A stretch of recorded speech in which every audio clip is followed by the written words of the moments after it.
안녕하십니까.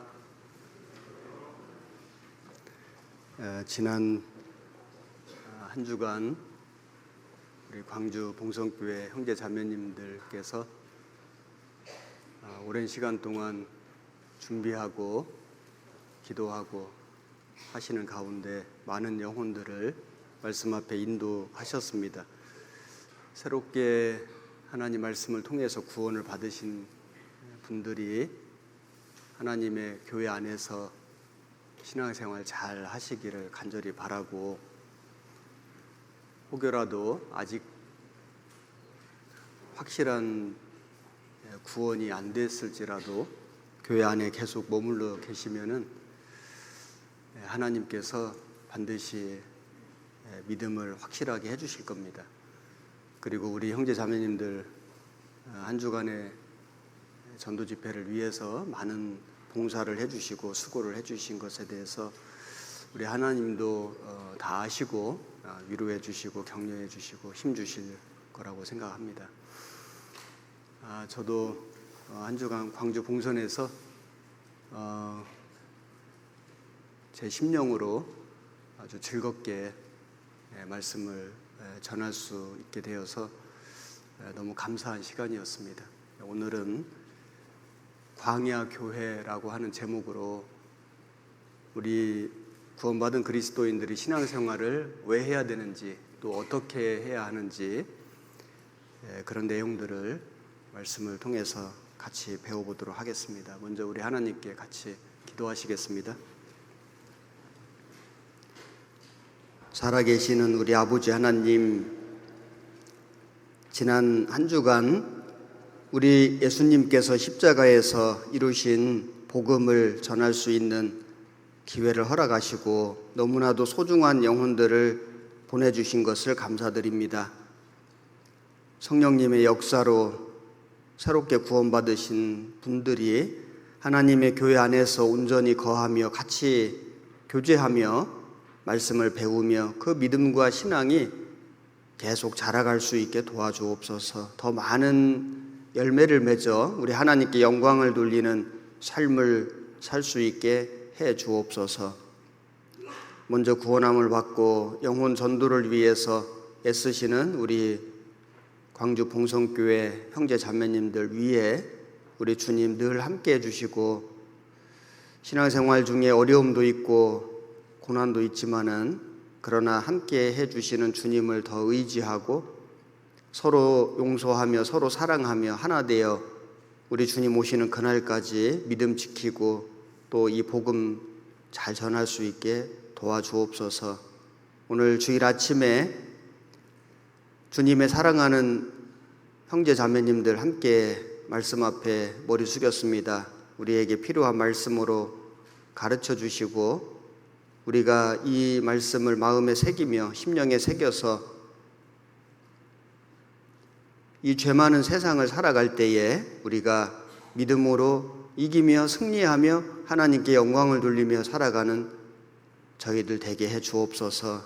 모든 말씀의 시종을 우리 주 성령님께 의지하고 부탁드립니다. 우리를 사랑하시는 예수님 이름으로 기도드렸습니다. 아멘.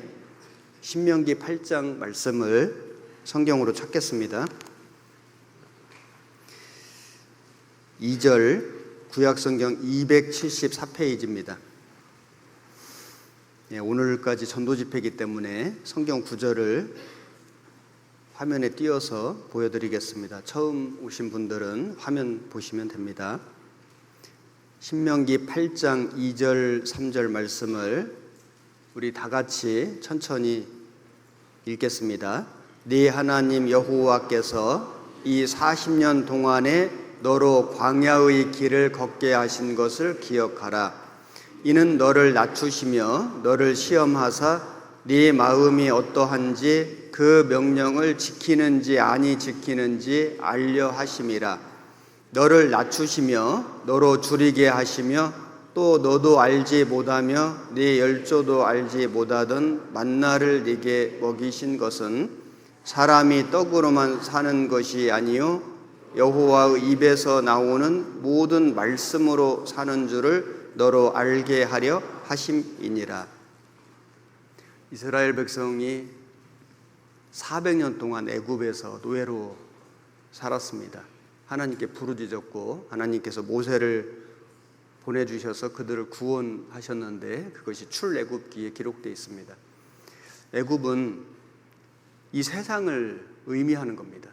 그리고 애굽 왕 파라오는 이 세상의 권세를, 공중 권세를 가지고 있는 마귀의 그림자가 되고, 그리고 그 애굽에서 노예 생활하는 이스라엘 백성들은 하나님을 모르는, 구원받지 못한, 우리가 구원받기 전에 우리의 영혼의 모습이라고 할 수 있습니다.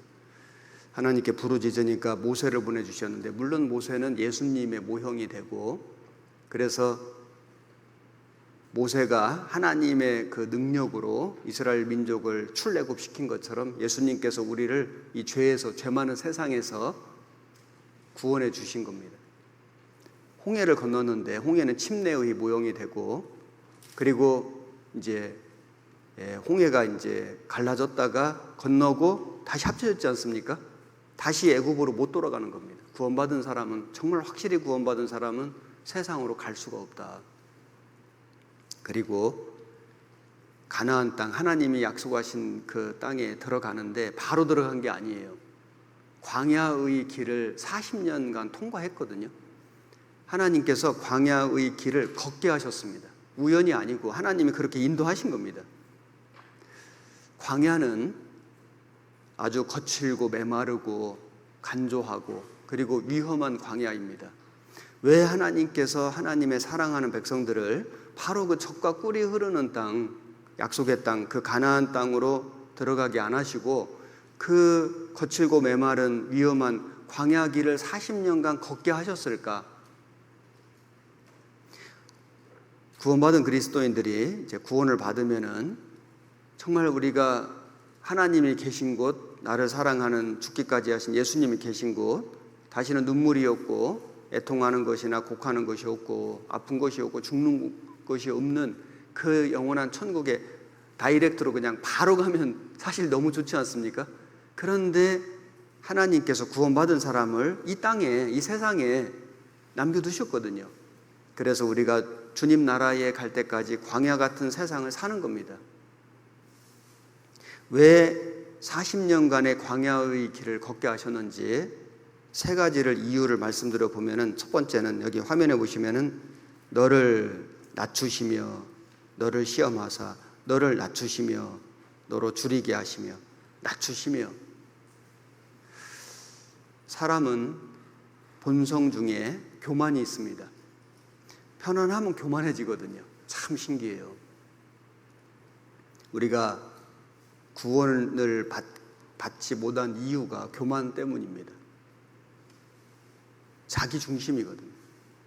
자기 마음을 높이고, 그래서 내가 뭔가 이렇게 잘하는 것처럼, 대단한 것처럼 생각하기 때문에 하나님을 알기가 어렵습니다. 그런데 우리가 이제 말씀을 배우는 가운데 진짜 하나님, 우주 만물을 창조하신 하나님, 나를 만드신 하나님을 우리가 아니까 그 엄청난 하나님 앞에 내가 굴복된 거거든. 겸손해야 구원받습니다. 지금도 말씀을 2번, 3번, 5번, 10번, 아니 그 이상 많이 듣고도 아직도 구원을 확신 못하는 분들이 간혹 계시는데, 여러 가지 이유가 있지만은 근본은 올라가면 마음에 교만이 있습니다. 겸손하면 구원하시거든요. 우리가 구원을 받은 이후에도 우리 육신의 본성이 남아있지 않습니까? 아직 몸은 구원이 안 됐습니다. 그래서 이 교만이 있거든요. 구원을 받은 이후에도 마음이 자꾸 높아집니다. 자기 중심이 되고, 그리고 내가 뭔가 잘하는 것처럼 자꾸 자기를 드러내고 과시하고, 그래서 교만하면은 하나님의 은혜를 못 받으니까, 교만하면은 하나님께서 그를 멀리 하시니까, 교만한 사람은 패망하고 넘어진다고 되어 있거든요. 왜 광야의 길을 걷게 하셨냐면은 나를 낮추시려고. 그래서 여기 너를 낮추시며 너를 시험하사, 3절에도 너를 낮추시며 너로 줄이게 하시며. 사람은 고생하고 고통을 받고 고난을 겪을 때 마음이 낮아지도록 되어 있어요. 아마 많은 경험을 하셨을 겁니다. 내가 몸이 너무 아프고 정말 건강을 잃어버리면은 사람이 마음이 낮아지거든요. 내가 감당할 수 없는 시험을 만나고 고난을 겪으면은 사람 마음이 낮아지도록 되어 있어요. 감당할 만할 때는 높아지거든요. 그런데 도무지 감당할 수 없는 상황을 만나면은 마음이 고꾸라진다고 해요. 사람이 볼 때는 그게 연약한 것 같은데 하나님 보실 때는 겸손할 때가 강한 거예요. 왜냐하면 진짜 강하신 하나님을 의지하거든요. 하나님을 찾고 하나님을 부르짖고 하나님을 붙잡거든요. 그래서 교만하면은 신앙생활을 못하니까 우리가 이 광야 같은 세상을 살아가면서 하나님이 계속 나를 낮춰주시는 겁니다. 그게 안전한 거예요. 두 번째는 사람이 자기를 의지하고 자기 힘으로 살아가려고 하거든요. 그런데 광야는 자기 힘으로 자기 능력으로 살 수가 없습니다. 먹을 것이 없습니다. 그래서 매일 하늘에서 만나를 내려주셨거든요. 그리고 낮에는 너무 더워요. 밤에는 너무 추워요. 일교차가 너무 커요. 살 수가 없어요. 그래서 하나님께서 낮에는 구름 기둥으로 햇빛을 막아주시고 밤에는 불 기둥으로 그들을 덮어주셔서 그들이 하나님의 그 보호하심, 하나님의 인도하심으로 광야길을 계속 걸어간 거예요. 마음대로 간 게 아니에요. 구름 기둥, 불 기둥이 떡 올라서 진행하면 따라가고 서 있으면 거기서 진을 베풀고 기다리고 그걸 40년간 연습을 했다고요. 하나님이 지켜주신 거고 인도하신 겁니다. 그래서 하나님만 의지하도록 구원을 받으면은 뭘 우리가 연습하냐면은 계속해서 하나님이 나를 지켜주시는구나. 하나님이 나를 인도해 주시는구나. 그걸 처음에는 그냥 이론으로 배우는데 나중에는요 삶으로 깨달아요. 그 고난 속에서. 그 고난이 그래서 그게 나에게 유익이고 축복입니다. 그리고 세 번째는 왜 이 광야의 길을 걷게 하셨냐면은 가나안 땅에 들어가면 가나안이 젖과 꿀이 흐르는 땅이긴 하지만은 거기에 악한 7 족속이 살고 있습니다. 싸워서 이겨야 되거든요. 그런데 이스라엘 백성들은 애굽에서 노예였습니다. 노예는 전쟁을 못 하잖아요. 노예는 그 왕이 그 애굽의 그 관리들이 시키는 일을 그냥 하는 거예요. 아무 보상도 없어요. 자유의지가 없었습니다. 그런데 가나안 땅에 들어가면은 싸워서 이겨서 그 땅을 정복하는 거예요. 그러니까 가나안 땅은 천국의 모형이 맞는데 조금 더 정확하게 엄밀하게 말하면은 천국에서 받을 기업과 영광의 모형이다. 이렇게 말해야 됩니다. 왜냐하면은 천국 가서 우리가 전쟁하는 건 아닌데 가나안 땅에 들어가서 전쟁을 해서 그 땅을 정복한 것은 그 받을 기업과 영광을 얘기하는 겁니다. 이스라엘 백성이 노예로 가나안 땅에 들어가면 이길 수가 없습니다. 그래서 40년 동안 그 광야의 거친 길을 계속 순종하는 법을 배우고 연습을 하고 그래서 연단이 되어서 군사가 되는 거예요. 그리스도의 군사, 그리스도의 군대가 되는 겁니다. 그래서 이스라엘 백성을 하나님의 군대라고 했어요. 군대가 돼야지 가서 싸워서 이기거든요. 구원받은 그리스도인은 세상에서 종으로 살다가 우리가 죄의 종으로 살았지 않습니까? 구원을 받으면은 그리스도의 군사가 되고 교회는 군대인데 이것이 갑자기 되는 게 아니고 연습을 해야 되거든요. 그래서 교회 안에서 뭘 배우냐면은 말씀도 배우지만은 말씀에 순종하는 것, 말씀에 순종하는 걸 계속 배우는 거예요. 내 육신을 쳐서. 그래서 하나님의 말씀에 질서가 있고 규칙이 있고 법이 있지 않습니까? 그걸 계속 연습하고 연단하고 그래서 그리스도의 군대가 되어서 세상과 싸우고 마귀와 싸워서 이기는 강력한 힘을 가진 군대로 거듭나는 거예요. 그래서 광야의 길을 허락하셨습니다. 여기 사도행전 7장 36절에 보면은 이 구약의 사건에 대한 해답이 나오는데 신약에 이 사람이 모세 얘기하는 겁니다. 백성을 인도하여 나오게 하고 애굽과 홍해와 광야에서 40년간 기사와 표적을 행하였느니라. 이스라엘 자손을 대하여 하나님이 너희 형제 가운데서 나와 같은 선지자를 세우리라 하던 자가 곧 이 모세라. 나와 같은 선지자가 예수님이거든요. 모세는 예수님의 모형도 됩니다. 시내 산에서 말하던 그 천사와 및 우리 조상들과 함께 광야 교회에 있었고 또 생명의 도를 받아 우리에게 주던 자가 이 사람이라. 그래서 여기 광야 교회에 있었고, 구약 성경에는 교회라는 단어가 없습니다. 예수님이 십자가에 죽으신 이후에 성령님의 역사로 한 사람 한 사람이 구원을 받아서 모인 무리가 교회인데, 여기 광야 교회라고 얘기를 했는데, 말씀드린 것처럼 이스라엘 백성들이 애굽에서 구원을 받아서 광야를 통과하는데 그것이 광야 교회의 모형이 되는 거예요. 우리는 구원을 받아서 교회가 되었는데 지금 우리의 육신은 광야에 있는 겁니다. 우리의 영혼은, 소망은 하늘나라에 있는데 이 몸은, 육신은 광야에 있는 거예요. 그래서 우리를 구원하신 후에 하나님께서 바로 천국에 데려가시지 않으시고 이 땅에 남겨두신, 그 다음에 교회를 만들고 교회 가운데서 때로는 시험도 받고 고난도 받고 계속해서 연습하고 신앙의 훈련, 연단을 하게 하신 이유는 우리를 하나님의 군사로, 군대로 만들기 위한 하나님의 거룩한 뜻이 있는 겁니다. 여기에 그림을 좀 보시면은 어떤 사람이 나를 말리려는 듯 장렬하는 태양, 더워 보이죠? 언제쯤 끝이 날지 알 수 없는 고생길을 걷고 있는 이유는 무엇인가? 그것은 바로 예수님이 내게 한 약속 때문이었다. 예? 저를 위해 천국을 준비하셨다고요? 그럼 저도 천국에 갈 수 있는 거예요? 전에는 그랬습니다. 그럼 험한 인생길 끝에 있어 멀고 힘들지만 걱정 마. 내가 끝까지 너랑 함께 갈 테니까. 끝까지 나와 함께, 그 말에 나는 예수님을 믿고 함께 길을 떠나섰다. 하지만 지금 나는 지쳤다, 힘들다, 더 이상 갈 힘을 잃은 지 오래다. 지쳐 보이죠? 예수님 지금 어디 계십니까? 끝까지 함께 한다고 큰 소리 치시더니 지금 어디 있습니까? 하고 아주 바락바락 소리를 지금 지르고 있습니다.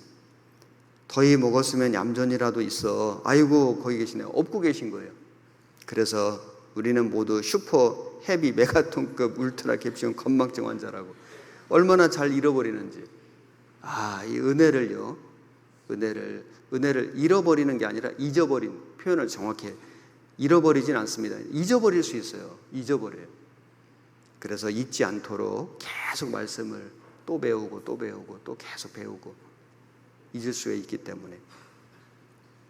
여러분, 어떤 사람이 이제 주님 앞에 갔는데 주님과 함께 자기의 인생길을, 그 뒤안길, 내가 살아온 길을 같이 이렇게 쭉 회상을 해보는데, 주님이 항상 구원받은 이후부터 나와 이제 동행을 해주셔서 발자국이, 두 사람 발자국이 찍혀 있다는 거잖아요.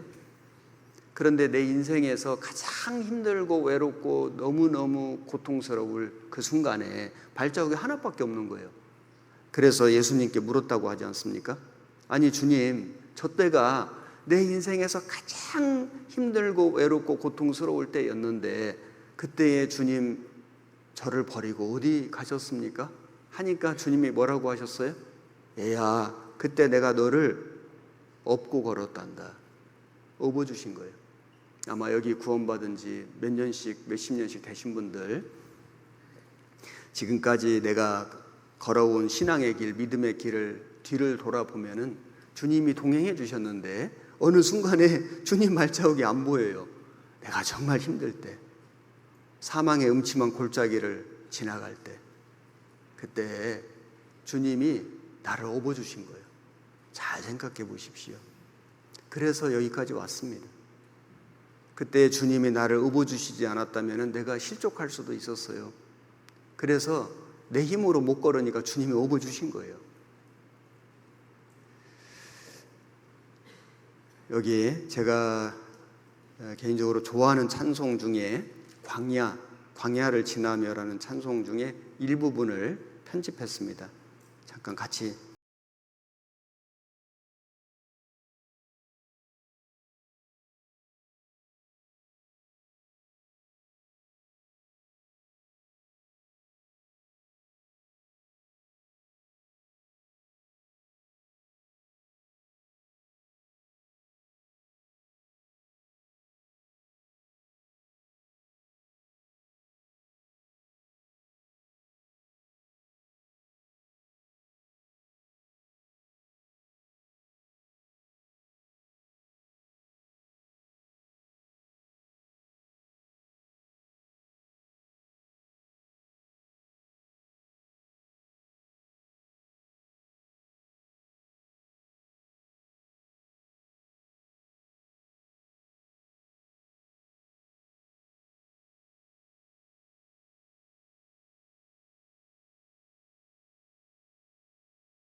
백성을 노예 가운데 건져 주셔서 광야를 통과케 하셔서 가나안 땅에 들여보내 주셨는데, 하나님이 그 광야를 걷게 하신 궁극적인 목적은 복을 주시려고요. 여기 신명기 8장 처음 읽었던 말씀을 이어서 읽으면 11절에 내가 오늘날 네게 명하는 여호와의 명령과 법도와 규례를 지키지 아니하고 네 하나님 여호와를 잊어버리게 되지 않도록 삼갈지어다.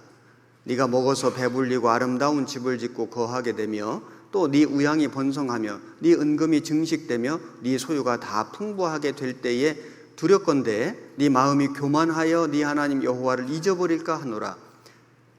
잊어버릴 수 있습니다. 잘 될 때. 그래서 육신이 너무나 잘 되고 모든 일이 형통한 사람이 구원받기가 좀 어렵고, 구원받은 이후에도 만사가 형통할 때 조심해야 돼요. 잘 될 때, 뜻대로 모든 것이 너무너무 잘 될 때, 어려움이 없을 때, 평안할 때, 그때 조심해야 됩니다. 그때가 더 위험해요. 사람 생각과 다릅니다. 고난이 많아서 넘어지는 사람은 사실 거의 없습니다. 그런데 육신이 너무 잘 될 때 마음이 교만해서 넘어지는 사람이 더 많습니다. 여호와는 너를 애굽 땅 종되었던 집에서 이끌어내시고 너를 인도하여 그 광대하고 위험한 광야 곧 불뱀과 전갈이 있고 물이 없는 간조한 땅을 지나게 하셨으며 또 너를 위하여 물을 굳은 반석에서 내셨으며 16절은 같이 읽겠습니다. 네 열조도 알지 못하던 만나를 광야에서 네게 먹이셨나니 이는 다 너를 낮추시며 너를 시험하사 마침내 네게 복을 주려 하심이었느니라. 저는 이 말씀에서 마침내 네게 복을 주려 하심이었느니라. 우리 형제 자매님들, 내가 구원함을 받고 지금까지 신앙의 길, 믿음의 길을, 이게 광야입니다. 쉬운 길이 아니에요. 꽃길이 아닙니다. 이 고난의 길을 내가 쭉 걸어오는데 하나님이 이 고난의 길, 정말 외롭고 고독하고 때로는 정말 환난도 있고 핍박도 있는 이 길을 걷게 하신 이유가 뭘까? 마침내 네게 복을 주려 하심이었는, 이게 하나님의 뜻입니다. 그래서 우리는 너무 빨리 판단하면 안 돼요. 왜 이렇게 고난을 주실까? 아니, 나를 사랑하신다면서, 능력이 있으시다면서 왜 하나님은 유독 다른 형제 자매들보다 나에게 더 많은 고난을 이렇게 주실까? 마침내 네게 복을 주려 하심이었느니라. 더 좋은 복을 주려고 하신 겁니다. 틀림없습니다. 그리고 우리에게 감당치 못할 시험 당함은 허락지 않으신다. 그리고 시험 당할 때 피할 길을 내서 능히 감당케 하신다. 내가 나를 아는 것보다 하나님이 나를 더 정확히 아시는 거 아십니까? 저도 신앙의 길을 처음 걸을 때는 하나님은 참 나를 모르신다, 실수하신다 이렇게 생각했는데 시간이 지나고 보니까 하나님이 내가 나를 아는 것보다 더 잘 아시는 거예요. 내가 어디까지 견딜 수 있는지, 그 인장 강도라는 게 있지 않습니까? 내가 이 고난을 어디까지 견딜 수 있는지 그 임계점을 하나님이 정확히 알고 계셔요. 거기까지 허락하시는 거예요. 넘어지지 않는 한계선에서 나를 연단하시는 거예요. 그리고 마침내 네게 복을 주려 하심이었느니라. 이 말씀이 믿어집니다. 정말 주님은 그래서 나에게 그 고난과 시련을 허락하셨구나. 우리 주님 오시는 날까지 우리가 이 광야의 길을 걸어가야 됩니다. 서로 용서하고 서로 사랑하고 한 마음이 되어서, 교회니까요, 한 무리거든요. 때로는 위험하고 광대하고 무리 없고, 하지만은 겸손하게, 그래서 하나님만 의지하게, 그래서 연습과 훈련을 통해서 강한 군대로 하나님 우리를 만들어 가시는 겁니다.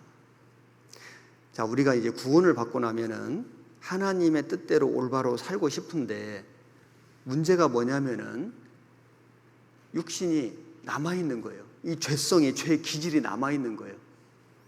그래서 여기 로마서 6장 1절 화면 보시고 제가 읽겠습니다. 그런즉 우리가 무슨 말 하리요? 은혜를 더하게 하려고 죄에 거하겠느냐? 그럴 수 없느니라. 죄에 대하여 죽은 우리가 어찌 그 가운데 더 살리요? 은혜를 더하게 하려고 죄에 거하겠느냐? 예를 들면은 내가 죄가 100이면은 은혜가 100이 필요하죠. 죄가 500이면 은혜가 500이 필요하고, 죄가 1000이면 은혜가 1000이 필요하죠. 아, 죄를 지니까 은혜를 많이 받네. 더 죄 짓고 살아야 되겠다. 그럴 수 없느니라. 죄에 대하여 죽은 우리가 어찌 그 가운데도 살리요? 어떤 사람이 정말 물에 빠졌는데 다 죽게 됐어요. 막 사람 살려달라고 막 절박하게 부르짖는데 누가 목숨 걸고 뛰어들어서 나를 천신만고 그때 살려줬어요. 그 사람이 빠지니까 건져주네. 그 다음날 물에 또 빠질까요? 물에 가지도 않아요. 혹시 물가를 지나가더라도 조심조심 가요. 우리가 죄에 빠져서 지옥 갈 뻔했는데 예수님이 나를 건져주셨죠. 죽으셨어요. 어떤 사람이 아니 다 용서하셨다면서요. 앞으로 지을 죄도 다 용서하셨다면서요. 그럼 뭐 내가 무슨 죄를 지어도 천국 가잖아요. 나 그냥 막 살고 싶어요. 막 죄 짓고 살래요. 그래도 천국 가니까요. 그럴 수 없느니라. 정말로 주님의 은혜를 깨달은 사람은 그런 생각하지 않습니다. 오히려 죄를 안 짓고 살려고 노력합니다.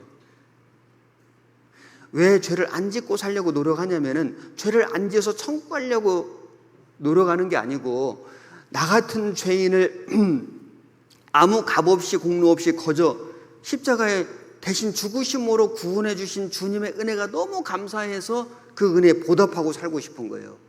주님을 속상하게 하고 싶지가 않은 거예요. 근심되게 하고 싶지가 않은 거예요. 기쁘시게 하고 싶은 거예요. 그래서 내가 죄 짓지 말고 살아야지. 정말 잘 살아야지. 신앙생활 잘 해야지. 참으로 주님의 은혜를 깨달은 사람은 그 마음이 생기도록 돼 있어요. 그게 정상이에요. 그럼에도 불구하고 죄는 지어집니다. 왜냐하면 육신이 있으니까요. 여기 로마서 7장에 가면은 사도 바울이 이렇게 고백했습니다. 그러므로 내가 한 법을 깨달았노니 곧 선을 행하기 원하는 나에게 악이 함께 있는 것이로다.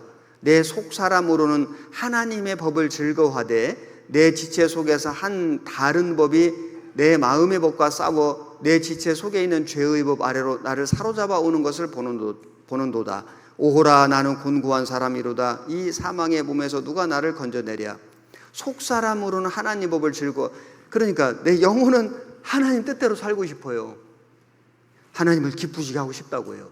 그런데 내 이 속에 육신은 이 죄성이 있어가지고 이 본성은 계속 내 마음대로, 육신대로, 살던 대로 살고 싶은 거예요.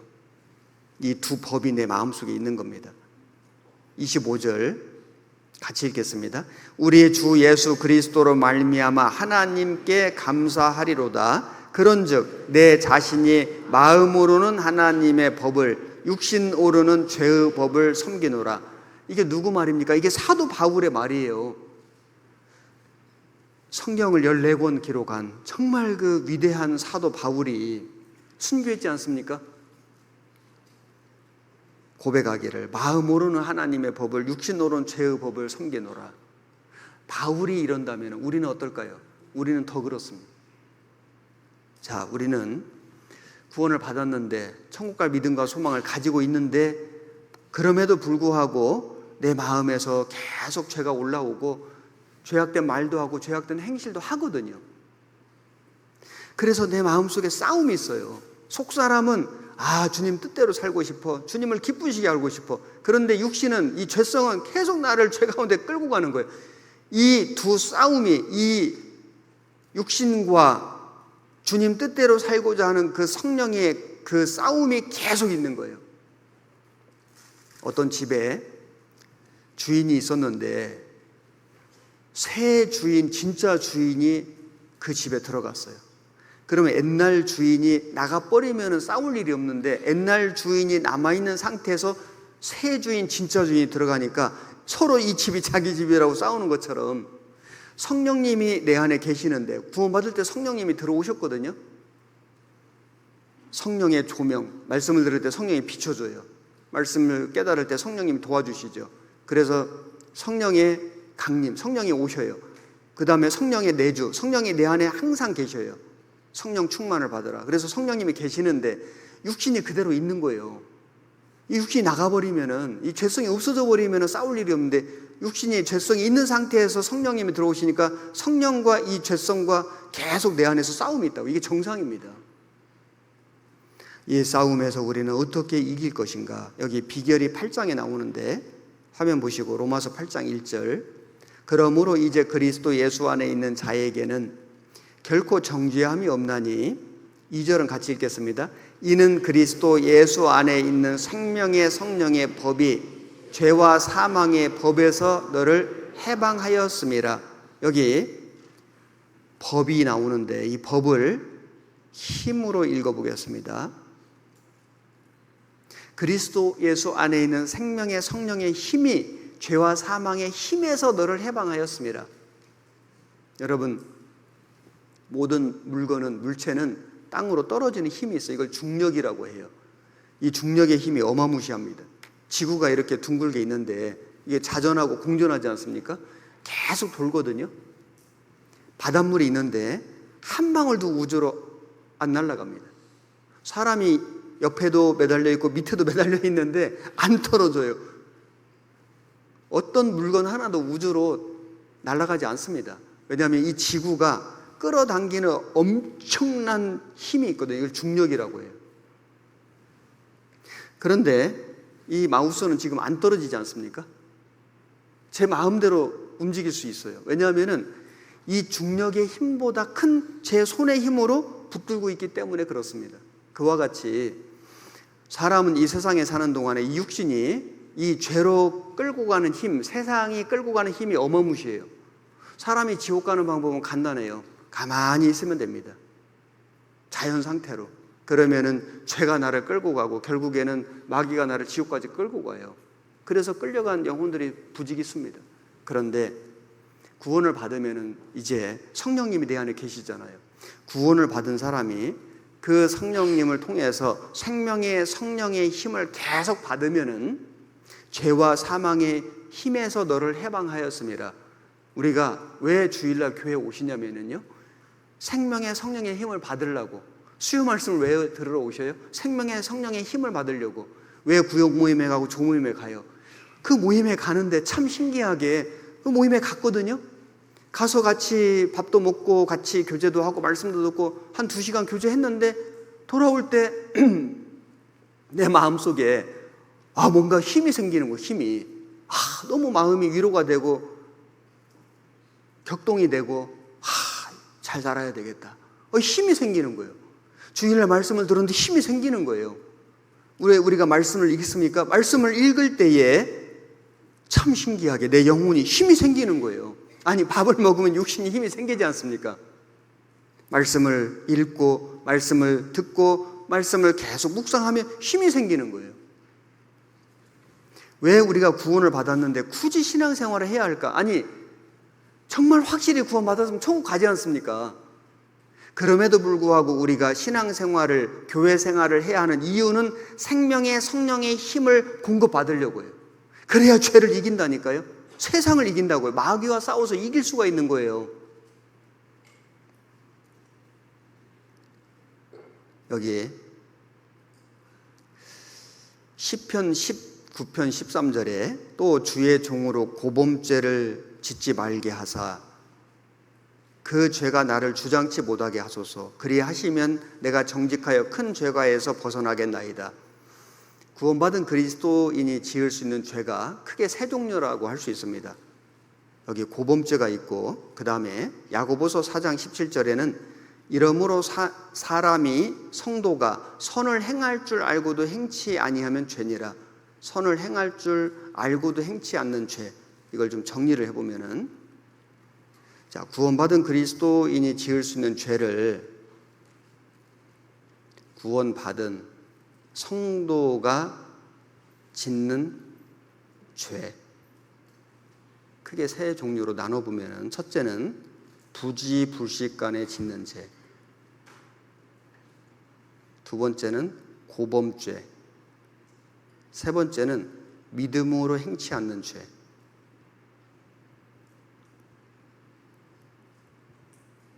자, 이걸 설명드려 볼게요. 자, 우선 부지불식간에 짓는 죄는 이런 거예요.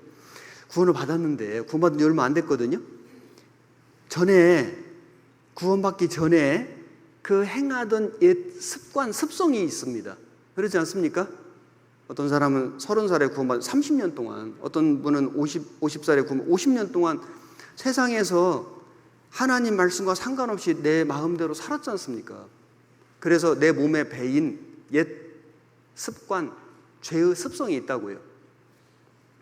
어떤 형제님이 구원받은 지 얼마 안 됐는데 운전을 하고 이제 쫙 가고 있는데 갑자기 그 옆 차선에서 아니 차가 깜빡이도 안 켜고 확 뛰어들어 가지고 와, 급 브레이크를 밟긴 밟았는데 정말 충돌 직전이었어요. 아유, 얼마나 화가 나는지. 이 새까지만 했습니다. 이 새, 무슨 새인지 참새인지 욕은 안 했습니다. 그런데 이제 밤에 잠자기 전에 하나님께 무릎 꿇고 기도를 하는데 너무 죄송한 거예요. 하나님께 아무도 본 사람이 없거든요. 하나님, 제가 구원받은 하나님의 자녀인데 아직도 제 마음속에 이 죄성이 남아서 정말 죄송합니다. 하나님, 저에게 힘을 주십시오. 구원받기 전에는 뭐 그 정도가 아니죠. 막 이제 쫓아가서 빵빵거리고 창문 내리고 막 손가락질하고 욕설도 할 수 있었을 텐데 정말로. 그런데 전혀 그러지 않고 그냥 아무도 없는데 자기 혼자서 그 욕할 뻔했거든요. 그럼에도 불구하고 하나님 앞에 무릎 꿇고 기도하지 않습니까? 하나님, 죄송합니다.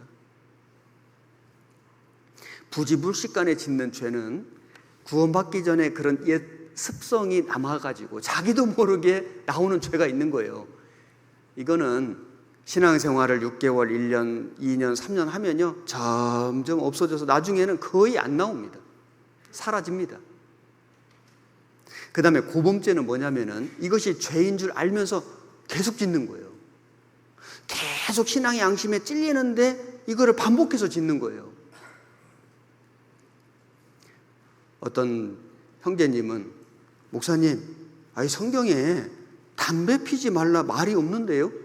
그걸 어떻게 또 다 찾아봤는지 그러면서 교회 올 때는 이제 막 이 은단 씹고 막 이거 뭐 향수 뿌리고 막 이러고 오는 거예요. 아니, 담배 피는 게 죄가 아니라면은 좀 자기가 그 새로 나온 담배, 그 맛 좋은 담배 있으면은 함부로 사다가 목사님도 좀 드리시고, 목사님 이거 이게 제가 피워보니까 너무 좋습니다. 왜 그렇게 안 합니까? 왜 숨깁니까? 골방에 들어가서 은밀한 중에 계신 아버지께 기도하라 그랬는데 왜 담배 핍니까? 자기 양심의 죄가 되잖아요. 어떤 형제님이 계속 그게 이 담배를 못 끊는 그것이 이게 이제 걸려 있는 중에 어느 날 이제 버스를 기다리고 있는데 버스가 너무 안 오니까 자기도 모르게 그냥 습관대로 담배를 하나 탁 물고는 불을 탁 켜서 한 모금 빨았는데 갑자기 뒤에서 어떤 형제님이 어깨를 탁 치면서 형제님 막 이러는 거예요. 아니, 저 앞에서 왔으면은 얼른 비벼 끄든지 했을 텐데 뒤에서 한 모금 빨았는데 형제님하고 너무 반가워서 막 얘기를 하는데 막 숨은 못 쉬겠고 막 연기는 입속에 가득 찼고 손에 담배불은 들려 있고 자기도 모르게 호주머니에다 집어넣었는데 막 모락모락 연기 나면서 막 뜨겁고 타고 말은 못하고 죽을 고생을 한 거예요. 그 일을 겪고 나서 그날 집에 와서 정말 하나님 앞에 무릎 꿇고 눈물로 기도했답니다. 하나님, 정말 제가 아직도 이 모양인데 정말 이제는 끊겠습니다. 끊었습니다. 자기 양심에 계속 걸려 있거든요. 사람이 구원받은 성도가 이 마음속에 탁 박혀있는 죄가 있으면요, 신앙에 발전이 없습니다. 어떤 사람이 나룻배를, 이 나룻배가 뭐냐면 노젓는 배 옛날에 있었지 않습니까? 이 나룻배를 타고 노를 젓고 계속 노를 열심히 젓는데 도대체가 배가 꿈쩍도 안 하는 거예요. 그래서 왜 이렇게 배가 꿈쩍도 안 하고 앞으로 안 나가는지 뒤를 돌아보니까 저 육지의 땅에 말뚝에 줄이 메어져 있는 거예요. 그러면 노를 열심히 저어야 돼요? 말뚝 먼저 빼야 돼요? 말뚝 먼저 빼야 되죠.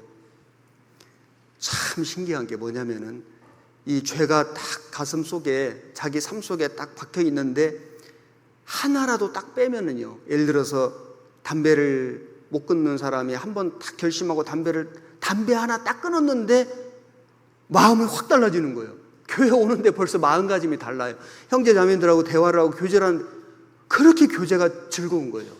그전에는 뭔가 답답했거든요.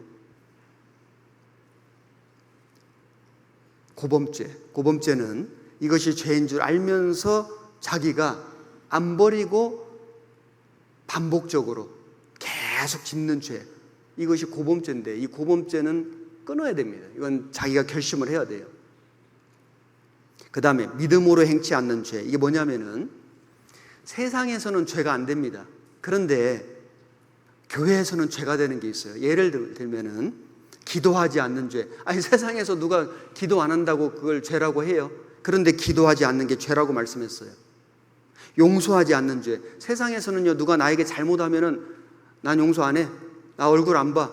그럴 수 있죠. 그런데 교회 안에서는 그게 죄가 된다고요. 사랑하지 않는 죄. 세상에서 누가 사랑하지 않는다고 그걸 죄라고 합니까? 그런데 교회 안에서는 그 죄가 되는 거예요. 말씀을 듣지 않는 죄, 말씀을 읽지 않는 죄. 이게 세상에서는 죄가 아닌데 믿음 안에서는 이게 죄가 돼요. 전도하지 않는 죄. 내 가족 중에 아직 구원받지 않은 영혼이 있는데 전도를 안 하고 있어요. 이게 믿음으로 행치 않는 죄가 된다고요. 그래서 구원받은 그리스도인들이 이런 죄를 질 수 있는데, 이런 죄를 질 때마다 우리는 어떻게 이 죄를 해결해야 할까요? 성경에는 구원받은 성도들이 죄를 질 때 이렇게 해결하라고 말씀하셨습니다. 여기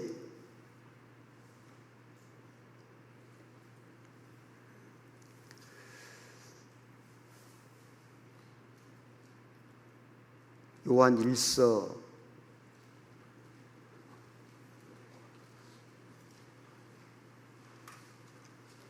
요한 1서를 찾아보겠습니다. 요한 1서 1장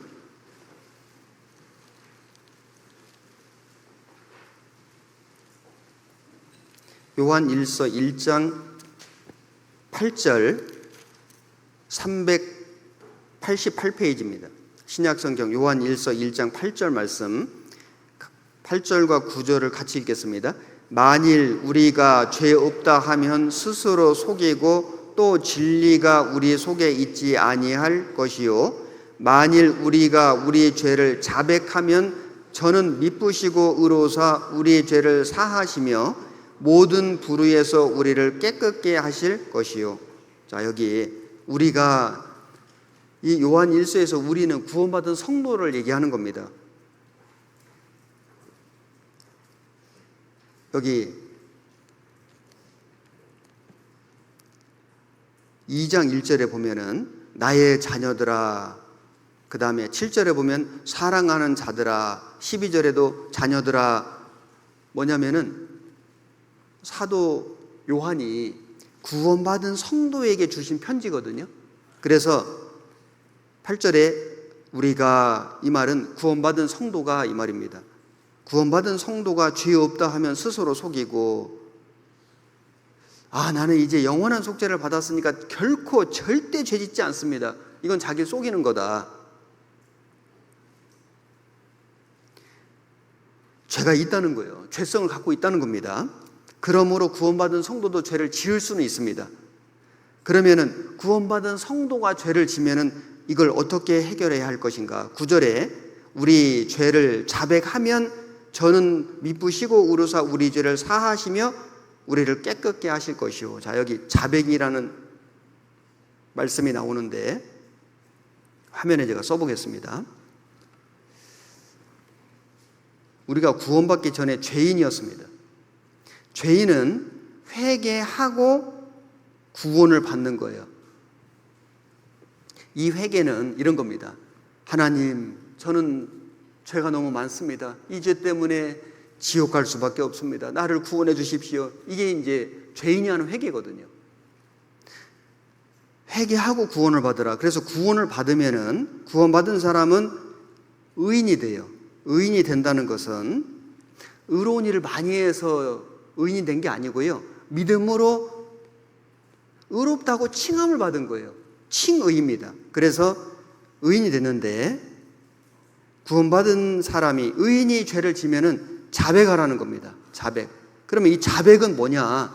자백은 구원받은 성도가 하는 회개를 자백이라고 하는 거예요. 이렇게 기도하죠.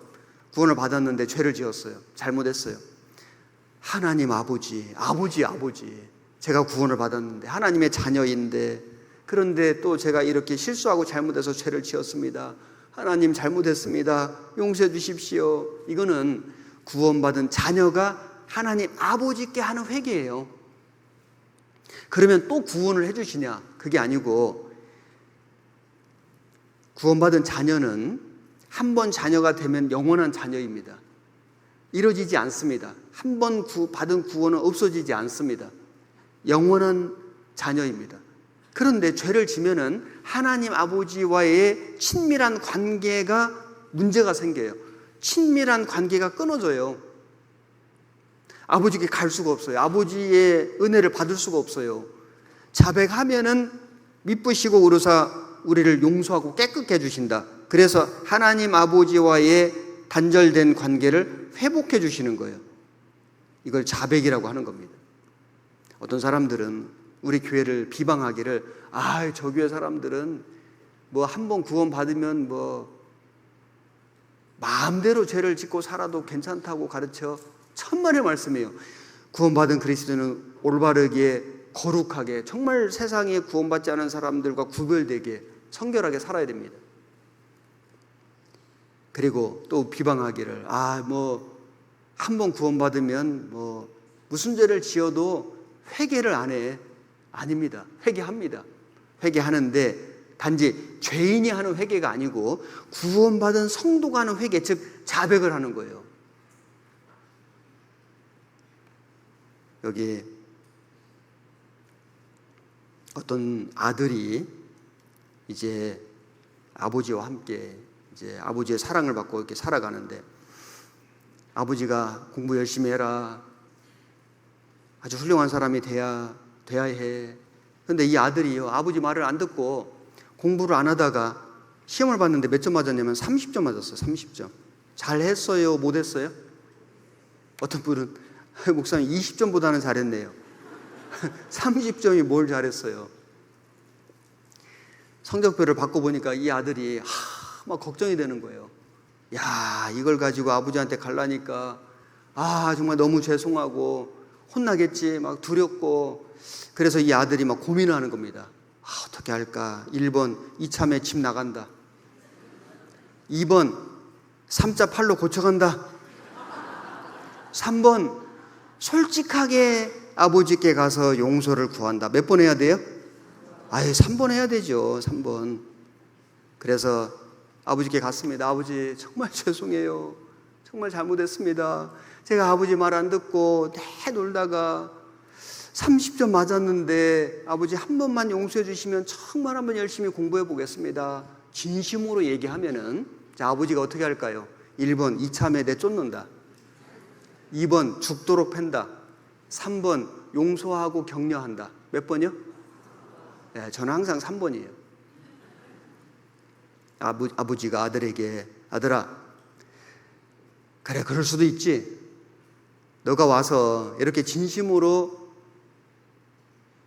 잘못을 뉘우치고 열심히 해보겠다고 하니 그래, 아빠가 용서할게. 그리고 아빠가 도와줄게. 뭐가 필요해? 말만 해. 여러분, 우리가 지금까지 신앙생활을 했는데 사실요, 뒤를 돌아보면은 내가 신앙의 점수가 하나님 앞에 30점일 때가 많이 있었습니다.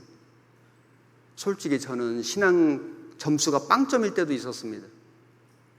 구원을 받았는데, 정말 확실히 구원 받았는데 그럼에도 불구하고 신앙생활을 전혀 못할 때도 있었고 30점일 때도 있었고 50점일 때도 있었습니다.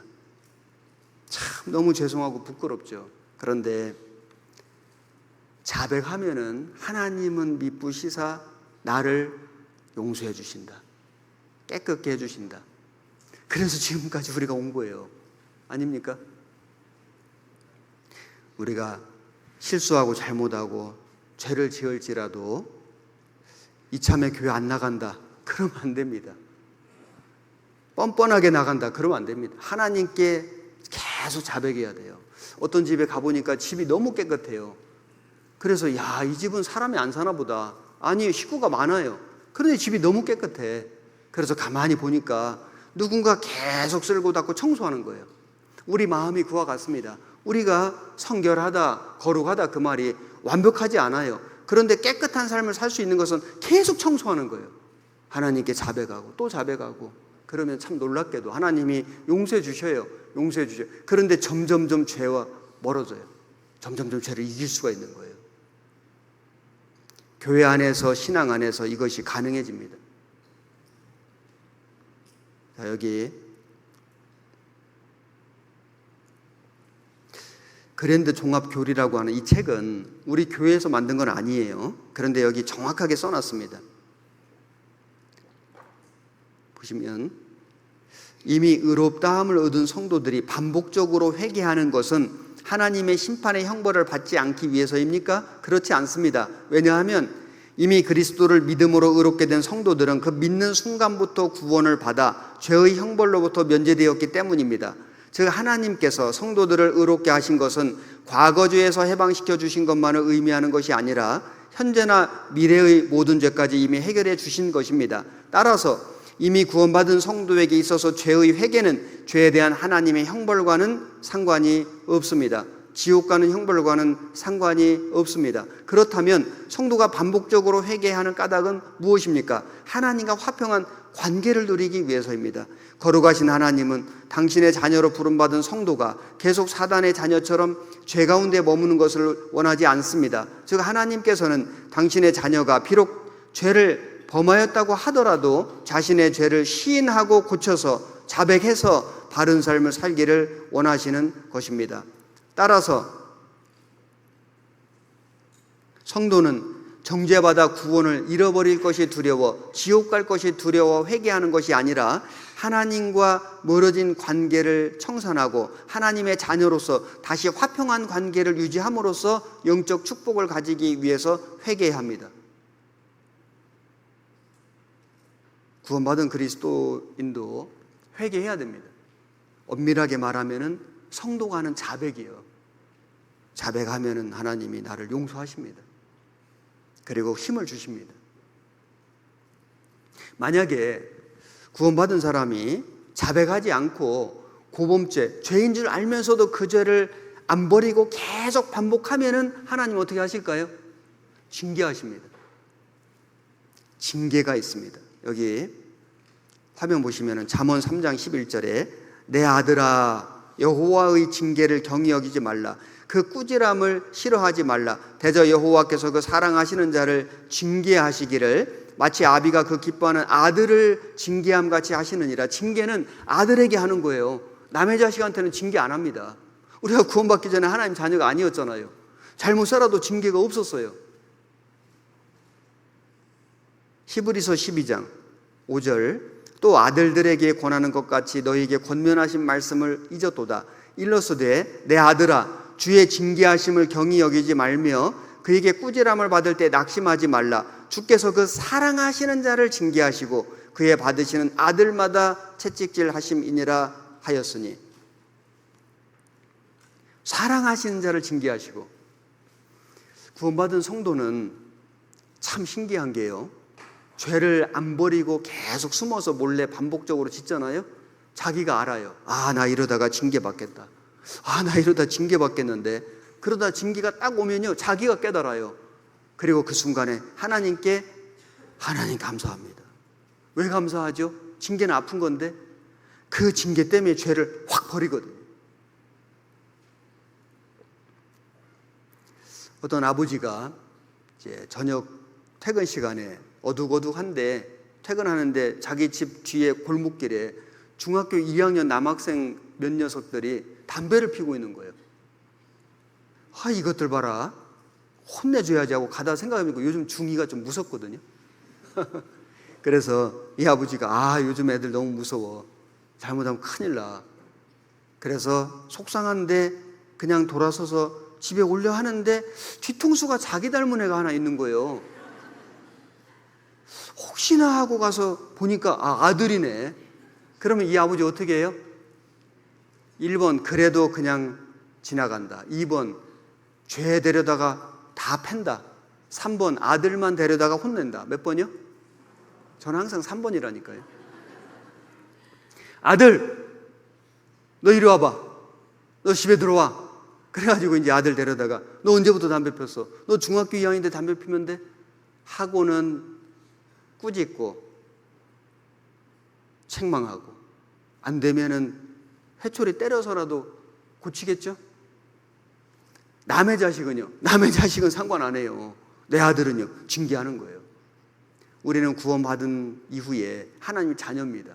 내가 구원받기 전에는 죄를 짓고 살아서도 하나님이 내버려 두셨어요. 그런데 구원받으면 하나님이 간섭하셔요. 아들, 너 이렇게 살아도 돼?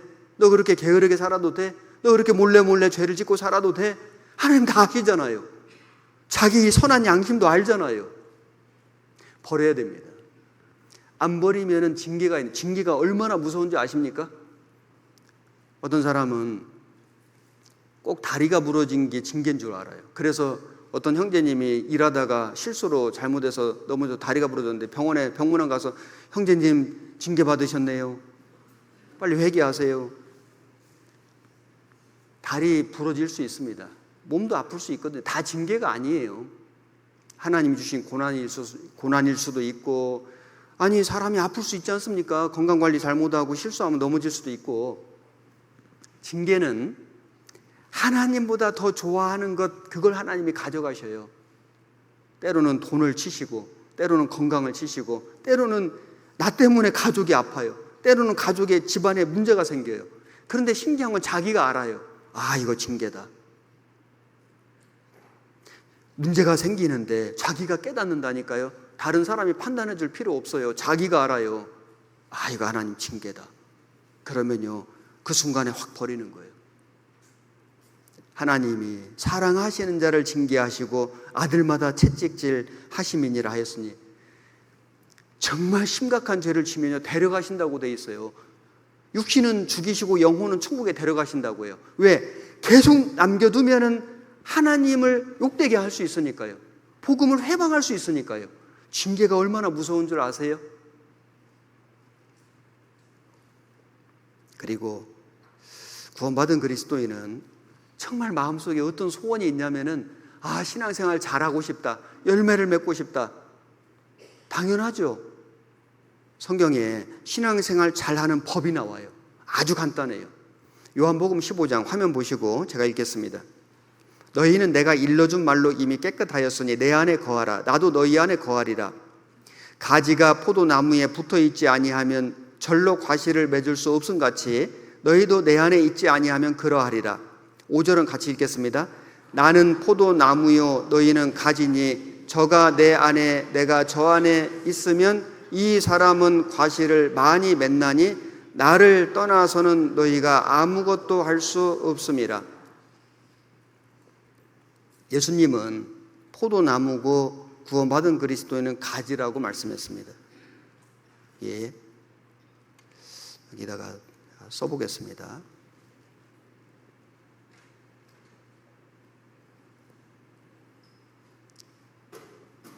여기 나무가 한 그루 있는데 열매가 전데 이거 무슨 열매일까요? 어떤 분은 가지요 그러는데 여기 포도나무입니다.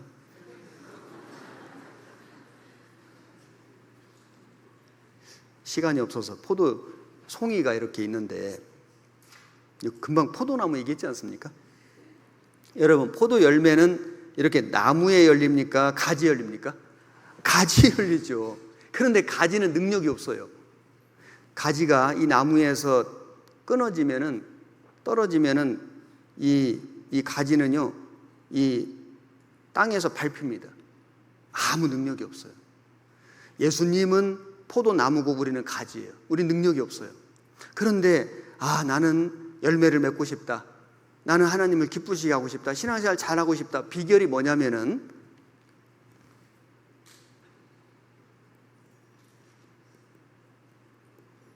자, 같이 읽어봅시다. 붙어 있어라. 이것만 하면 돼요. 정말 신비합니다. 주님께, 예수님이 계신 이 말씀에, 예수님이 계신 이 교회에 붙어만 있으면은 절로 과실을 맺나니. 이게 비결이에요. 어렵지 않아요. 저는 신앙생활 처음 시작할 때 교회 왔는데 정말 신실하신 분들이 계시는데, 야, 저분들은 원래 저런 분인가 했는데 나중에 제가 살아보니까 원래 그런 사람 아무도 없어요. 다 붙어 있었는 거예요. 1년, 5년, 10년, 20년 붙어 있으니까 열매를 많이 맺는 거예요. 예외가 없습니다. 이건 법칙이거든요. 붙어 있어라. 그래서 여기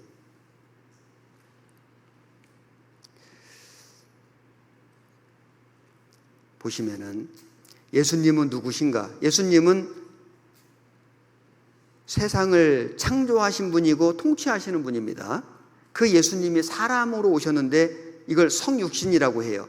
완전한 신성과 인성을 가지셨죠. 그래서 우리와 같은 육신을 가지셨는데 하나님이셨어요.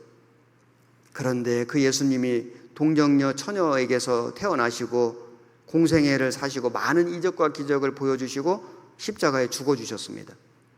나를 위해서 대신. 그래서 우리의 죄값이 지불됐어요. 다 이루었다. 그리고 성경대로 부활하셨습니다. 그리고 승천하셨습니다. 그 주님이 우리의 머리가 되셔요. 교회의 머리. 구원받은 사람은 몸, 머리와 몸은 붙어 있어야 되죠. 주님은 목자, 우리는 양이에요. 양은 목자를 떠나면 죽습니다. 예수님은 포도나무고 우리는 가지예요. 예수님은 건물의 주춧돌이고 우리는 건물의 돌들이에요. 예수님은 신랑이고 신부예요. 자, 이 그리스도와 성도의 관계의 공통점이 있는데, 공통점이 뭐냐면은 붙어 있어라. 떨어지면 안 돼요. 여러분, 정말 명심하십시오. 저도 제가 이 가정에서 간증할 때 잠깐 말씀드렸는데, 저도 이 교회를, 주님을 떠난 적이 한 번 있었습니다. 그때 너무 깨달았어요. 돌아가야 한다. 돌아왔습니다. 그리고 그때 결심했습니다. 다시는 주님을 떠나지 않겠습니다. 그래도 지금까지 그 약속은 지키고 있다고 생각합니다. 붙어 있어라. 이것이 신앙의 비결입니다. 너희는 내가 일러준 말로 이미 깨끗하였으니 내 안에 거하라. 나도 너희 안에 거하리라.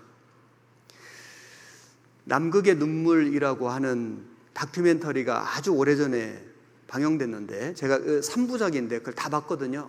정말 너무 감동받았는데, 그 중에 이런 내용이 나옵니다.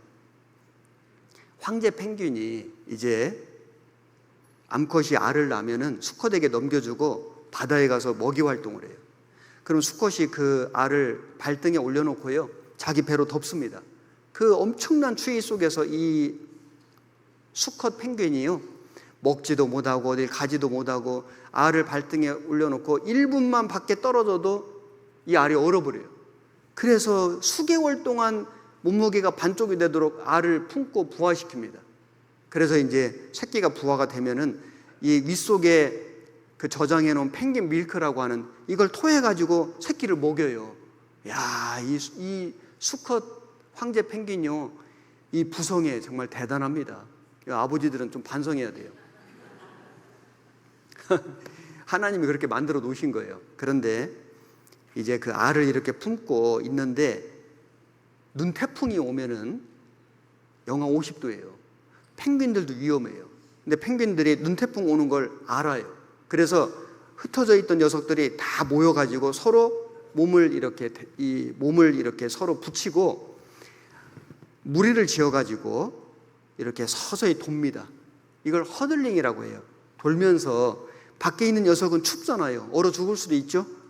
돌면서 안으로 들어와요. 안에 있는 녀석은 따뜻하고 좋잖아요. 근데 돌면서 밖으로 나와줘요. 계속 위치 바꿔가요. 그래서 며칠 동안 계속되는 그 영하 50도의 눈태풍을 이겨내요. 다 살아요. 자, 여기 그 펭귄 잠깐 보겠습니다. 저는 이 펭귄의 이 모습을 보면서 이 원리가 교회와 같다 이런 생각이 들어요. 형제자매님들, 신앙생활 혼자서 못합니다. 참 이 세상에서 불어오는 이 찬 바람, 이 고난의 바람, 시련의 바람, 그리고 마귀가 가만 안 놔두거든요. 정말로 구원받은 사람은 구원은 못 뺏어갑니다. 그런데 구원받은 사람을 넘어뜨릴 수는 있거든요. 마귀가 집요하게 공격합니다. 혼자 있으면 위험해요. 끌려갑니다. 세상으로. 죄로 끌려가요. 그래서 우리는 모여 있어야 되는 거예요. 정말로 우리는 서로 몸을 맞대고 마음을 맞대고 모여서 함께 이 고난을, 이 시련을, 마귀의 시험을 이겨가는 거예요. 펭귄도 이런 지혜를 하나님 주셨지 않습니까? 하나님이 우리에게 이런 지혜와 능력을 주신 거예요. 이 교회예요. 이 교회가 얼마나 참 대단한 겁니다. 지금 이 인간의 역사가 이어지는 게 이 교회 때문이에요. 아십니까? 하나님의 관심은 교회입니다. 하나님의 자녀들이 모이는 곳 아닙니까? 여기 주님이 계신 거예요. 두세 사람이 내 이름으로 모인 곳에 내가 그들과 함께 하리라. 교회를 떠나면 안 됩니다. 그리고 우리가 교회 안에서 가장 중요한 게 뭐냐면은 말씀이거든요. 여기 베드로전서 2장 2절에 갓난 아이들 같이 순전하고 신령한 젖을 사모하라. 갓난 아기가 태어나자마자 찾는 게 뭐예요? 막걸리요? 담배요? 큰일 납니다. 갓난 아기들은 태어나면 젖을 사모해요. 엄마의 젖을요. 그게 본능이거든요. 구원받은 사람은 순전하고 신령한 젖 하나님의 말씀을 사모하라. 이는 이로 말미암아 너희로 구원에 이르도록 자라게 하려 함이라. 이 구원은 영혼 구원일까요? 생활 구원일까요? 생활 구원이죠. 영혼의 구원도 말씀으로 받는데 생활의 구원도, 신앙의 성장도 하나님 말씀으로 되는 거예요. 요한복음 1장 1절 태초에 말씀이 계시니라. 이 말씀이 하나님과 함께 계셨으니 이 말씀은 곧 하나님이시니라. 어떤 사람이 저는 하나님을 사랑해요. 말씀을 안 읽어요. 거짓말이에요. 말씀이 하나님이라니까요. 저는 하나님을 의지해요. 말씀 안 읽어요. 말씀을 의지하는 게 하나님을 의지하는 거예요. 마태복음 4장 4절 예수께서 대답하여 가라사대 기록되었으되 사람이 떡으로만 살 것이 아니요 하나님의 입으로 나오는 모든 말씀으로 살 것이라 하였느니라 하시니. 구원받기 전에는 육신만 살고 영혼은 죽어 있었습니다. 말씀을 먹을 수가 없었어요. 구원을 받으니까 육신도 있지만은 영혼도 살았거든요. 그래서 영혼의 양식, 말씀이 필요해요. 물론 육신도 있으니까 육신의 떡도 먹어야 돼요. 그런데 육신의 떡만 먹고 하나님 말씀을 안 먹는다. 영혼이 병듭니다. 정말로 구원을 받으면 천국은 가겠으나 하나님의 사람으로서 아무것도 할 수가 없어요. 힘이 없거든요. 능력이 없어요. 말씀으로 살 것이라. 마태복음 13장 23절에 좋은 땅에 뿌리었다는 것은 말씀을 듣고 깨닫는 자니 결실하여 혹 100배, 혹 60배, 혹 30배가 되느니라. 여기 말씀을 듣고 깨닫는 자니, 어떤 분들은 정말 열매를 맺고 싶은데 신앙이 좀 성장하고 싶은데 성장이 안 됩니다. 이유가 뭐냐면은 여기 말씀을 듣고 깨닫는 게 없어서 그래요. 여기 중요한 게 뭐냐, 말씀을 듣고 결실하여, 이게 아니죠. 뭐가 있냐면 깨닫는 자니, 깨닫는 게 필요해요. 깨닫는 게 뭔지를 제가 잠깐 설명드려 볼게요. 저는 물이 너무 무서웠던 사람입니다. 제가 초등학교 아주 저학년 때 그 개울을 건너다가 빠져가지고 물을 먹고 막 허우적대다가 얼마나 정말 그 공포를 느꼈는지 그 이후로 저는 물가에 가지 않았습니다. 물이 너무 무서웠어요. 물에 들어가지도 않아요. 그 트라우마가 있어가지고. 그런데 제가 사해 바다를 갔잖아요. 이 바다에 누워야 되거든요. 근데 물이 무서워서 갈 수가 없는 거예요. 그래서 야, 이거 사진은 좀 찍어놔야 되는데 물이 너무 무서운 거예요. 다른 분들은 막 물에 둥둥 떠가지고 오리처럼 다니는데 나는 물에 들어갈 수가 없는 거예요. 그래서 그 물가에서 엉거주춤하니 사진 찍고 나왔는데 너무 속상한 거예요. 야, 이거 내가 이렇게 물이 무서워서 이거 제대로 사해 체험도 못하고. 하계 수양회 끝났는데 그때 우리 애들이 어렸을 때입니다. 그 계곡에 애들을 데리고 놀러 갔는데 그때는 수양회 끝나니까 좀 추웠어요.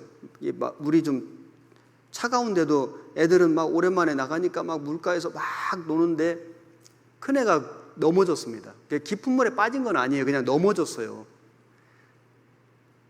그런데 저는 물이 무서우니까 제가 가서 애를 좀 데려와야 되는데 막 저희 집사람한테 빨리 가서 저기 큰애 데려오라고 막 이런 거예요. 저녁을 먹는데 우리 둘째가 막내가 저한테 묻는 거야. 아빠, 아까 형아 넘어졌는데 왜 엄마 보냈어요? 막 이러는 거예요.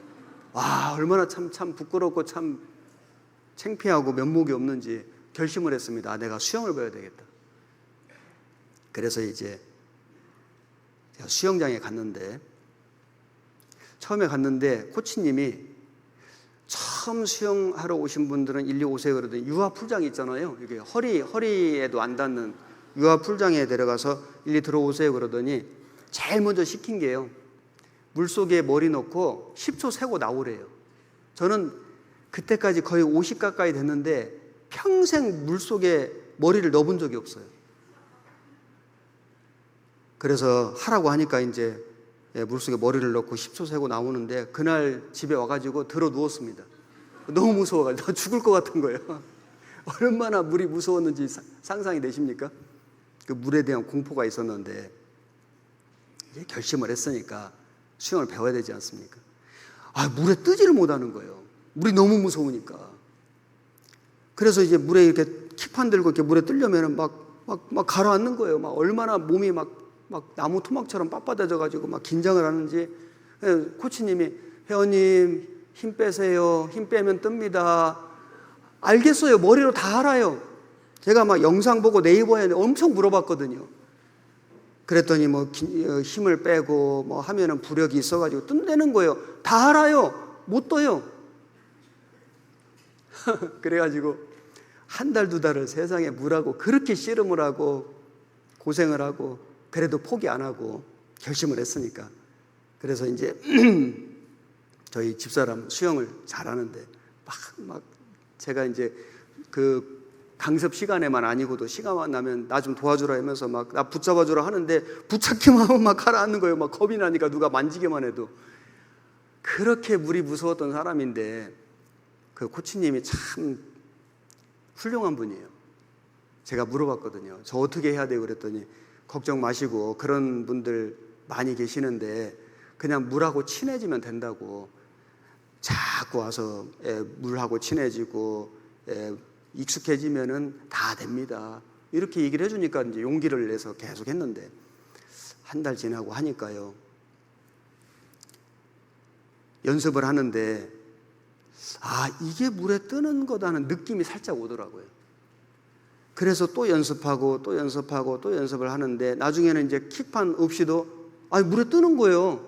떠보니까 이렇게 쉬운 거를 그냥 가만히 있으면 뜨는데 그렇게 난리를 치니까 가라앉죠. 나중에 보니까 가라앉는 게 더 힘들더라고요. 잠수해서 밑에 가서 있는 게 더 힘들어요. 떠 있는 게 훨씬 쉬워요. 그게 깨달아진 거예요. 수영 배우러 갔는데 옆에 막 자유형으로 막 하는데 저 사람이냐 물고기냐 막 그랬거든요. 어떻게 저렇게 파닥거리면서 잘 가지 마 이랬는데 나중에 연습하니까 저도 막 가잖아요. 깨달아진다는 것은 머리로 아는 게 아니고요. 내가 몸으로 하는 거예요. 말씀을 듣고 깨닫는 자니. 어떤 분들은 아이고 말씀 다 알아요. 아이고 뭐 다 들은 말씀 또 하시네. 근데 자기는 안 해요. 행하질 않아요. 못 깨달은 거예요. 결실이 없습니다. 깨닫는다는 것은 그 말씀에 순종하는 거예요. 그 말씀을 행하고 있는 거예요. 그러면 결실이 있습니다. 연습을 해야 돼요. 이게 쉬운 게 아니거든요. 말씀을 듣는 것은 그래도 쉬운데 듣고 깨닫는 것은 쉽지 않습니다. 말씀에 나를 복종시켜서 순종한다는 게 그게 이론이 아니라니까요. 그게 삶이에요. 생활이에요. 그게 이기는 거예요. 내가 굴복될 때 이기는 겁니다. 그게 깨달아지는 거예요. 그러면은 이 물이 나를 가라앉히는 게 아니라 나를 띄워준다는 걸 제가 깨달았거든요. 제가 이 수영 배우면서 신앙의 원리를 많이 깨달았는데 하나님이 나를 이 세상에 가라앉히는 게 나를 붙들고 계신 거예요. 그래서 우리는 이 정말 말씀을 우리가 읽고 듣고 하는 가운데 중요한 건 깨닫는 겁니다. 실천하는 것. 여기 소방관입니다. 소방관처럼 생겼죠. 씩씩하게 생겼는데 불을 끄기 위해서 늘 대기해야 합니다. 긴장 초조 1단계. 긴장하고 있습니다. 그런데 어느 날부터 지치고 힘이 들었습니다. 2단계. 이제 게으름이 없습니다. 저를 보호해 주는 것이 손에서 떨어졌습니다. 여기 3단계 게으름. 이제 몸도 마음도 나태해졌습니다. 4단계. 게으름이 심각해졌죠. 출동입니다. 아무것도 하기 싫습니다. 혹시 형제 자매님들은 몇 단계이신가요? 저는 3단계입니다. 지금 성령님께서 가르쳐 주셨을 때 다시 시작해봐요. 저를 보호해주는 하나님의 말씀 읽기를 묵상하기, 암송하기, 말씀 읽기. 여러분, 신앙의 비결이요, 붙어있는 것, 그 다음에 하나님의 말씀을 읽고 듣고 깨닫는 것. 컴퓨터 업그레이드 했습니다. 기분 정말 좋습니다. 프로그램 최신 버전으로 새로 깔았습니다. 내 신앙도 업그레이드하면 주님이 참 기뻐하실 텐데. 신앙의 업그레이드, 말씀입니다. 말씀. 오직 하나님의 말씀. 말씀이 생명이에요. 그래서 우리는 이제 이 말씀 안에서, 교회 안에서 자라가야 되는데, 여기 에베소서 4장 22절 보시면은 너희는 유혹의 욕심을 따라 썩어져가는 구습을 쫓는 옛사람을 벗어버리고 오직 심령으로 새롭게 되어 하나님을 따라 의와 진리의 거룩함으로 지으심을 받은 새 사람을 입으라. 신앙의 진보는, 신앙의 발전은 옛사람을 계속 벗어버리고 거룩함으로 지으심을 입은 새 사람을 입어가는 겁니다. 이것이 신앙의 진보이고 발전인데, 이것은 단번에 되는 것이 아니라 점진적으로 되는 거예요. 하나님의 교회 안에서, 말씀 안에서. 제가 여기 하나 써보겠습니다. 자, 여기 신앙의 아주 간단한 원리입니다. 육신, 성령. 이 육신에 구원받을 때 성령님이 오셨거든요. 그런데 처음에 구원받은 지 얼마 안 됐을 때는 이 육신의 힘이 너무 강해요. 그래서 성령님의 능력은 10밖에 안 돼요. 내 안에 성령님의 힘이 10밖에 안 된다고요. 왜냐하면 내가 육신이 너무 강하니까요. 이때는 스스로 교회당을 못 나와요. 그래서 구역장님이 집에 가서 모시고 와야 돼요. 조장님이 가서 집 앞에서 태워서 모시고 와야 조모임에 오는 거예요. 처음에 구원받으면 그럴 수 있죠. 그것도 비가 너무 많이 오면 안 나와요. 너무 추우면 안 와. 몸이 조금 열이 나면 안 와요. 처음에는 다 이래요. 다 이렇게 시작했어요. 그런데 그렇게 6개월, 1년 계속 교회를 나오면은 육신의 힘은 옛사람을 벗어버리니까 70이 돼요. 그리고 성령님의 힘은 30 정도 돼요. 이 정도면은 구역장님, 조장님이 집 앞에 안 와도 전화만 하면은 나와요. 전화 안 하면 안 와. 그래도 많이 좋아졌죠. 계속해서 신앙생활을 하면은 육신의 힘이 50으로 줄어들고 성령님의 능력은 50으로 늘어나요. 이 정도 되면요, 이제 스스로 교회 와요. 주일은 항상 와요. 수요일은 가끔 와요. 모임도 가요. 계속해서 신앙생활을 하면은 육신의 힘은 30으로 줄어들고 성령님의 능력은 점점 커져요. 반비례거든. 이 정도 되면은 이제 봉사도 해요. 임원도 하고 전도도 해요. 다른 형제자매 돌봐요. 일꾼이 됐죠. 계속해서 교회 안에 말씀 안에 머물러 있으면은 육신의 힘은 10으로 줄어들고 성령님의 능력은 성령 충만을 받으라 90이 돼요. 육신이 없어지진 않아요. 육신이 통제가 돼요. 다스려진다고요. 거의 안 보인다고요. 이 정도 되면은 교회 안에 기둥 같은 일꾼 됩니다. 교회를 바치고 있어요. 성도를 섬긴다고요. 나보다도 하나님 우선, 내 집보다도 교회가 우선이에요. 그런 기둥 같은 일꾼들이 광주 봉선에도 많이 계실 겁니다. 그래서 이만큼 교회가 성장된 거예요. 우리는 이 신앙의 진보, 이것이 어느 날 갑자기 되는 게 아니라 주님의 교회 안에서, 주님의 말씀 안에서 점진적으로 시간 속에서 이루어진다는 걸 알 수 있습니다. 우리는 이렇게 자라가야 돼요. 그래서 옛사람을 벗어버리고 새 사람을 입어가라. 그럴 때 내 마음속에 기쁨이 충만한 거예요. 뭔가 내 신앙이 자라갈 때 내 영혼이 기쁨이 있고 즐거움이 있고 감사가 있고 감동이 있고 감격이 있고 말씀이 깨달아지는 거예요. 이렇게 살아가시기를 바랍니다. 우리 하나님께서 구원받은 성도들에게 명하신 예식이 두 가지 있는데, 하나는 침례 예식이고 하나는 성찬 예식인데, 침례 예식은 학예 수양회 때 하실 겁니다. 오늘은 성찬 예식을 하겠습니다.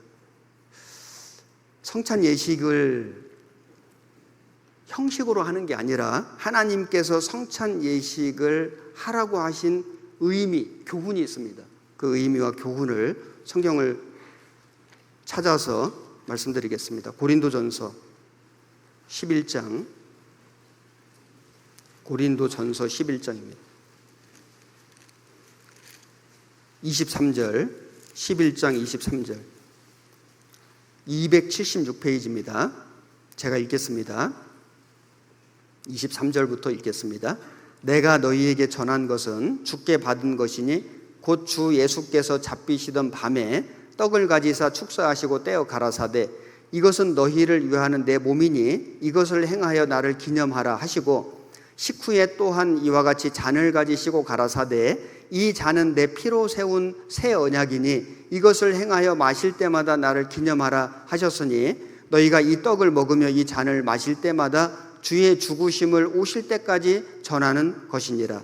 그러므로 누구든지 주의 떡이나 잔을 합당치 않게 먹고 마시는 자는 주의 몸과 피를 범하는 죄가 있느니라. 사람이 자기를 살피고 그 후에야 이 떡을 먹고 이 잔을 마실지니 주의 몸을 분변치 못하고 먹고 마시는 자는 자기의 죄를 먹고 마시는 것이니라. 이 성찬 예식을 하는 의미가 뭐냐면, 첫 번째는 24절에 이것은 너희를 위하는 내 몸이니 나를 기념하라. 떡이 되려면은 곡식이 껍질이 벗겨지고 부서져야 됩니다. 예수님은 우리 영혼의 양식이 되시기 위해서 십자가에서 채찍에 맞으시고 창과 못에 찔리셨습니다. 이것을 기념하라. 그래서 이 성찬 예식을 하면서 나를 위해서 그 찢기신 주님의 몸을 기억하고 기념하고 흘리신 피를 기억하고 기념하는 겁니다. 25절에 이 잔은 내 피로 세운 새 언약이니, 그래서 이 포도주 잔을 마시면서 그 흘려주신 주님의 피를, 그 은혜와 사랑을 기억하고 기념하는 겁니다. 그리고 두 번째는 26절에 너희가 이 떡을 먹으며 이 잔을 마실 때마다 주의 죽으심을 오실 때까지 전하는 것이니라. 이 성찬 예식을 하면서 내가 받은 이 은혜와 사랑을, 이 받은 구원을 내가 누구에게 전할 것인가? 정말 내 사랑하는 가족, 내가 사랑하는 영혼을 생각하면서 하나님께 서원하는 거예요. 하나님, 제가 이 영혼에게 전도하겠습니다.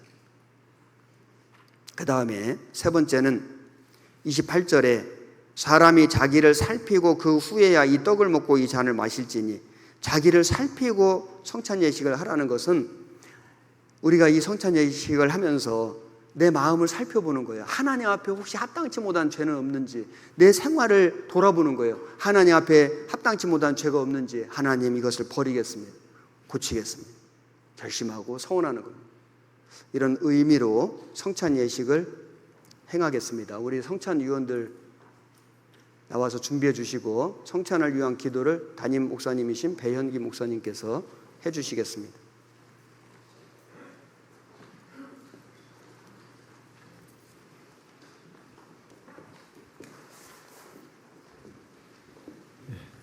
성찬위원들 신속하게 나와주시기 바랍니다.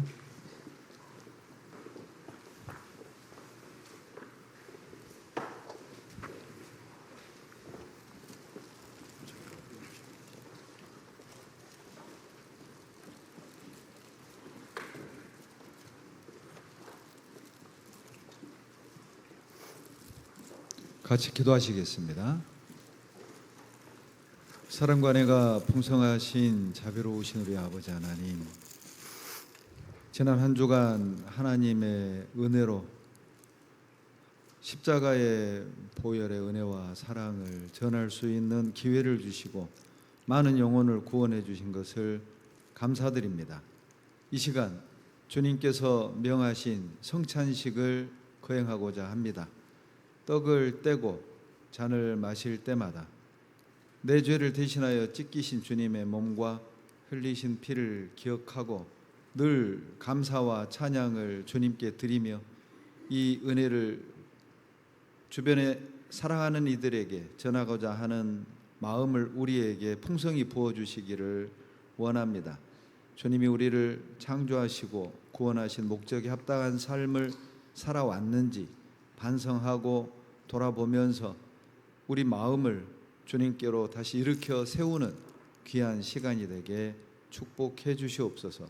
우리를 사랑하시는 예수님 이름으로 감사하며 기도드렸습니다. 아멘.